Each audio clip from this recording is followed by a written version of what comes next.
அமைச்சர் மாண்புமிகு அமைச்சர் வந்து சட்டப்பிரகாரம் நியாயமாக நடத்துங்க, இதில் எந்த கட்ட பேரும் அரசுக்கு வந்துடக்கூடாதுன்னு சொல்கிறாரு. ஆனால் அரசு செயலாளர் நீ நியாயமாக நடத்தாத, அயோக்கியத்தனம் பண்ணு. ஏன்னா அவர் ஏற்கனவே இங்கே ஆவின்லேயே ஜேஎம்டி, ஆவின்லேயே ஜிஎம், ஆவின்லேயே எம்டி, இப்போ ஆவினுக்கே செயலாளர். எப்படி பாருங்க, ஒரு ஆள் இதுலேயே 25 வருஷமாக இருக்கிறாப்புல, அவர் எப்படி நியாயத்தை பண்ணுவார்? இப்படி தான் நான் சொல்கிறது ஒரு உதாரணத்துக்கு ஆவின்னு சொன்னேன், எனக்கு தெரிஞ்ச டிபார்ட்மெண்ட்ன்றத. இதை எதிர்த்து நம்ம ஏதாவது கோர்ட்டுக்கு போகணும்னு வச்சிங்களேன், திரும்ப பழைய மாதிரி ஒரு பால் கலப்பட கேஸ் ஒன்று உருவாக்குவாங்க இவங்களே. நேற்று ஒரு நீதிபதி எங்களுக்கு 12 வருஷம் வனவாசத்துக்கு அப்புறம் ஒரு நல்ல தீர்ப்பை கொடுத்தாங்களா? இல்லாத கேஸ் இது. வந்து பாலும் களவாடலை, பாலும் தண்ணியும் ஊற்றல, எதுவுமே நடக்காமல் ஒருத்தர் ஏன்டா சாவடிக்கிறீங்க? ஒரே ஒரு வார்த்தை இந்த ஐஏஎஸ் அதிகாரிகளை அன்றைக்கி இருந்த நிர்வாக இயக்குனர் சுனில் பாலவன் நம்ம கேட்டோம் கேள்வி, எப்போ சட்டப்பிரகாரம் டெண்டர் நடத்துப்பா, நீ என்னப்பா உங்கள் அதிகாரத்தை வீட்டை போகிற மாதிரி பயன்படுத்துறீங்க?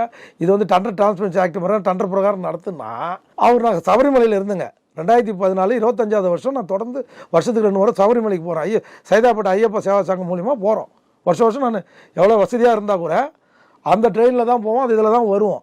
நான் சபரிமலை 25 வருஷம் நான் வந்து நெய்யபிஷேகம் பண்ணுகிறேன். அந்த நேரத்தில் வந்து வைத்தியநாதன் வண்டி போச்சான், அந்த வண்டியிலேருந்து டிரைவர் பால் எடுத்து குத்தாரான் அப்படின்னு ஒரு பொய் வழக்கை புனைஞ்சு என்னுடைய தொழிலெல்லாம் நாசம் பண்ணி என் பேரை கெடுத்து ஒரு அது இங்கேருந்து நம்ம சுப்ரீம் கோர்ட்டுக்கு போகிறோம், பெயில் இங்கே கொடுக்குறான்.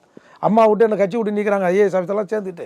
ரிப்போர்ட்டு உளவுத்துறை ரிப்போர்ட்டு முதல்ல கொடுத்த ரிப்போர்ட் கரெக்டாக கொடுத்தாங்க. அதுக்கப்புறம் அந்த ஐஏஎஸ் ஆஃபீஸர் ஷீலா பாலகிருஷ்ணன்லாம் தடுத்து ரிப்போர்ட்டை மாற்றி எழுதி கொடுத்தாங்க. யார்? அம்மாவுக்கு. எப்படி சொன்னாங்க, வைத்திய வண்டியில் தவறு நடந்திருக்கு, வைத்திய தப்பு பண்ணாரான்னு அம்மா கேட்கல, இது நடந்திருக்கா உண்மையை சொல்லுங்கன்னா வைத்திய வண்டியில் தவறு நடந்திருக்கு அப்படின்னு சொல்லி அம்மாவை ஏமாற்றி இந்த கேஸை வந்து சிபிசிஐடிக்கு மாற்றி இவ்வளோ தொல்லை கொடுத்தீங்க.